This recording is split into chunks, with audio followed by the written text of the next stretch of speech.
Napa know-how. The Napa guy knows not to judge a man by his car's multicolored paint job or absence of modern gadgetry.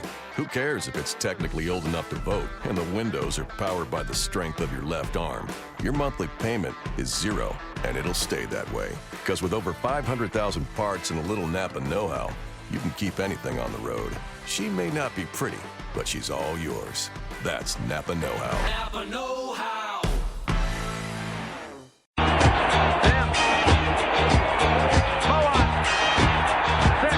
That's a world-class throw by Phil Simms. Simms for Baker. And welcome back, Phil Simms. Simms for Turner. Touchdown.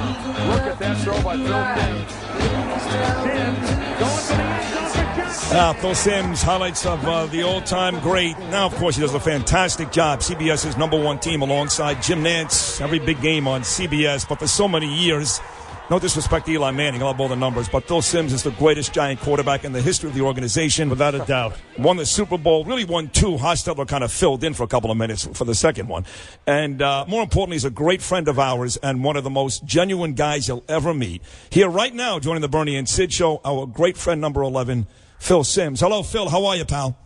Hey, well, Sid, once again, that's just a fabulous introduction. I really appreciate it. Maybe a little overdone, but that's okay. It was something. Yeah, in all the days that I think about radio people and stuff, and, I enjoy radio, love coming on shows. I've done it with Sid, Bernie. All the years I did it with you, you'd call me and go, sorry, Phil, you have to go on with Hyman. Yeah, right. Hey, by the way, he still uses that same line.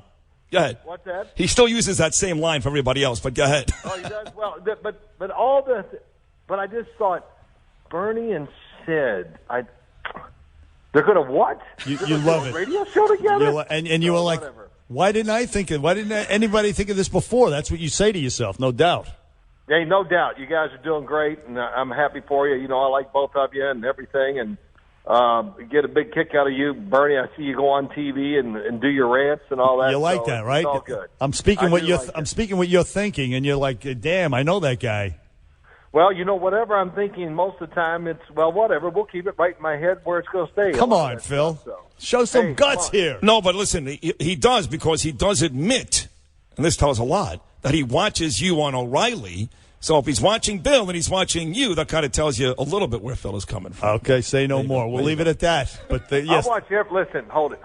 I watch everything. People go, hey, did you see the football game? And I go, was it on TV? Then I saw it. Okay, so I am a what do you call it? A news junkie to a degree. During football season, though, it's hard for me to be a news junkie because football, it really truly is so consuming the season that I don't have time to do other stuff. I really just concentrate on football. Right, you're doing a couple of games a week too. So during the campaign, though, I mean, it was so compelling. There was no way. You weren't you didn't even care about football up until late in November this year. No, that's not true. Listen, this is the truth. By September, I was like, oh, my God, I can't take any more of it. Yes. You know what? We were too. Burnt. Somewhere in September, I said, I can't take it. I'm not going to turn it on at night. I can't hear it all. Yeah. I love turning from one station to the other to hear the same story. Yeah. And the different slants on it. So that's what's really intriguing. And it was an amazing campaign that it just was people who never follow politics and people who have never voted and probably still have never voted had such unbelievable opinions on what they thought was going on. And I did hear that I would be somewhere in a hotel and random people go, who are you going to vote for? Mm-hmm. And I go, wow, Hey, good to see you, man. Yeah, really. I know, right? I'm moving on. I know. People are so obnoxious. I mean, just shut up. I don't want to talk to you about politics, whoever the hell you are. I mean, I'm begging you. It's really. It's like, hey, you know what it is? Being president, it's like being an NFL head coach or quarterback. Everybody knows more than you. Right. Yeah, right. I could have been a better president, and everybody could be a better coach. Oh, that quarterback, whatever. It is amazing how everybody thinks they know more about the job that somebody's doing than the person that's doing it. So that's true. Everybody's a pundit. Everybody's an expert. You're right about that. Nowadays, absolutely. Well, let's get to the. So how are we doing? What's We're going doing on? great. What are we going to talk about? We want to talk about football, and we're going to start with the Sid, team. First off, Sid, let me know. Are you, Bernie? This is always an ongoing thing with Sid and I. Okay. Is Sid tanned? Oh my God, he's darker than OBJ. I'm telling you. Oh my God! He really What is. is wrong with you? I'm not nearly as a tan as I used to be, Phil. The Boca tan is gone. He makes Donald Trump look like an albino. That's how he's like orange. He's brown. He's all kinds of weird colors. Yeah, but it's not like it used to be. I used to be talking to Leonard Marshall way back when. And it's not necessary. It's January, for God's sake. Oh my God! Well, you know what it is. He just, hey, I don't know. I don't know what to say anymore. Just about it. I'm tanorexic. Yeah. I have very low self-esteem, Phil, and that's what it comes down Phil, to. Can I tell you something else, Phil?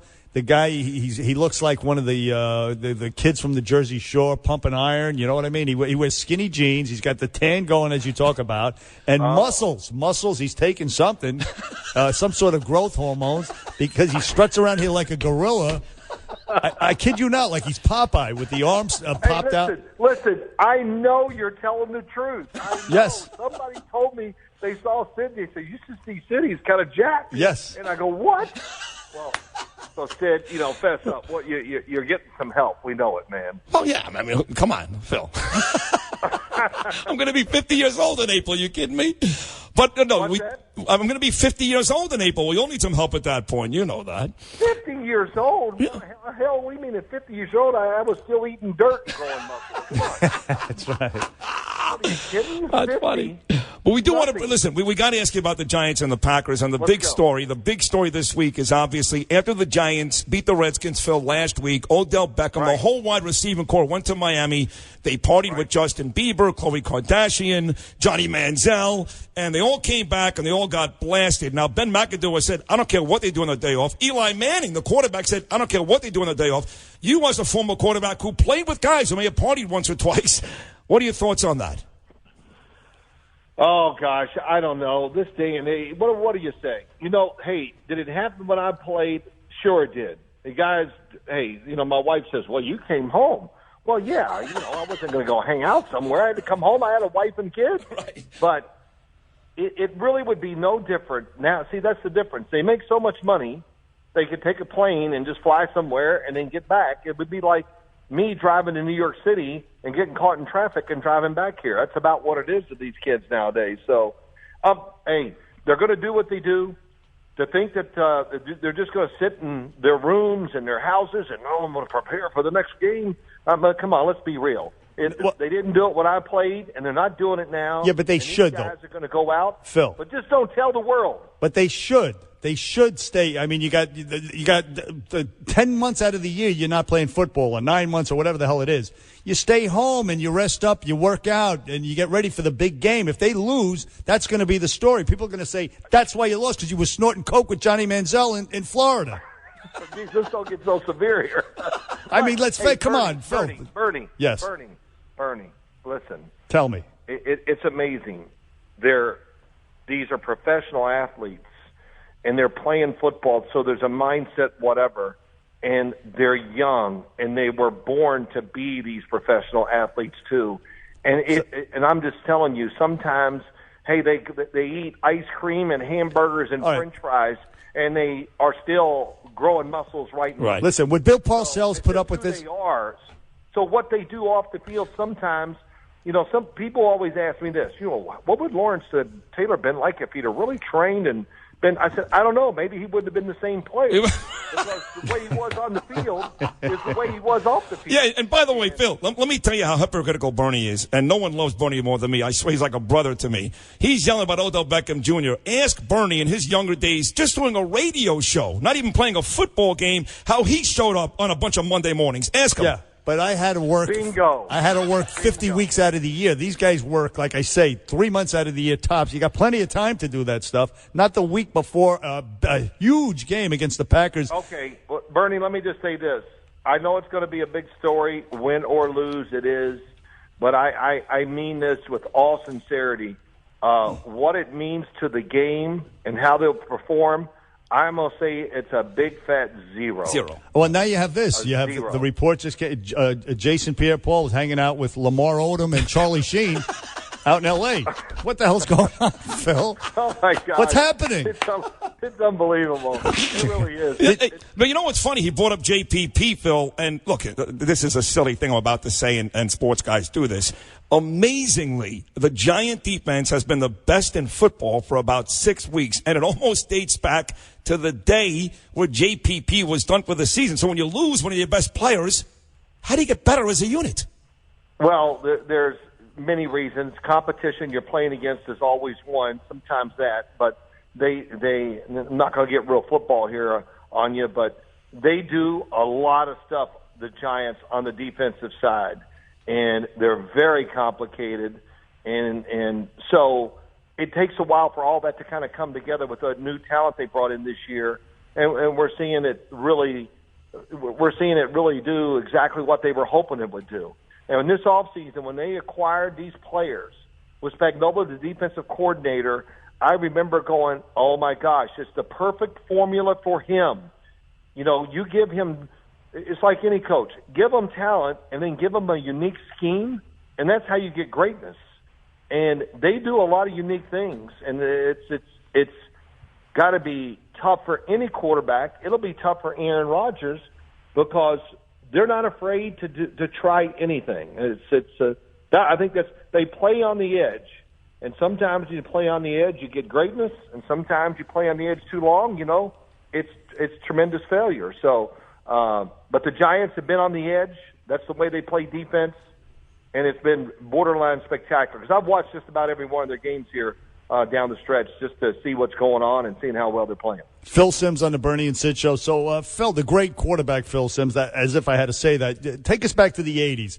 It's a similar game as the Giants are going to play in the frozen tundra in Green Bay this Sunday. You've done that back in the 80s, a similar type Sunday. It's 10 degrees outside.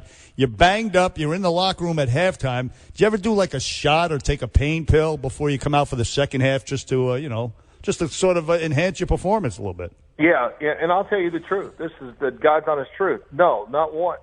No. And not once did I ever see a player in our team ever get a shot. Wow. Yeah, never. And, and I hear these stories about guys that at my age, oh, yeah, we shot up 15 guys before the game. And now, if the Giants were shooting up players, they were doing it so quietly that we didn't know. But they didn't believe in it. I don't know how they do it now. Everything has changed. I played 15 years. I took one shot in 15 years. I took it on a Wednesday. I had missed the game before. It was my AC joint on my right arm. Yeah. They gave me the shot because they thought I was going to play the week before, and I warmed up and I said, "Oh my God, I can't throw the ball 10 yards." And so, but they gave me the shot, and it was like a miracle. I went out to practice and go, "Oh my gosh, it was something incredible." In fact, Parcells goes, "Okay, Sims, stop. You're doing great. Just don't throw anymore." And I was like, that's the only time he ever said that to me in my whole career.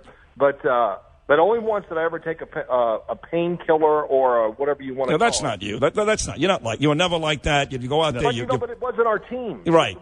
The Giants organization. Right. Because that was the Bears. The Bears did that. Jim McMahon did that. Not the Giants. They didn't believe in it. And there's always, when you do things like that, there's always got to be some repercussions from it. And so I know this. I took that shot. And about 4 or 5 weeks later, the season was over, maybe more. And, of course, I stopped taking the anti-inflammatories and all that. And I was away on vacation with my family down in Florida. And I called the trainer, and I said, "Ronnie." And he goes, "What?" I said, "My arm." And he goes, "Oh, yeah, I should have told you, Phil." That's funny. That is funny. It feels like it was incredible, but it was healing. So the process of it healing and getting off all the medicine was taking effect. So it really did hurt Wow. for a couple of weeks. It was unbearable. All right, the 30 seconds we got to run. I got one more for me. I have one more for you. The one of the games this weekend, besides the Giants and the Packers, you and Jim Nance, our good buddy Jim, you do a great job. You've got the AFC. So Raiders are going to play Houston. Houston goes back to Osweiler. Raiders are down to their third-string quarterback, Connor Cook. Can this kid win a football game? Could he? Yeah, they could win it. You know, the Texans struggle on offense. It's really, I'll just go this way. It's sad. We were watching one of the best offenses in the NFL this year with Carr playing, Derek Carr, and it was just so much fun to see them. And they were really a threat just because they were kind of like Pittsburgh.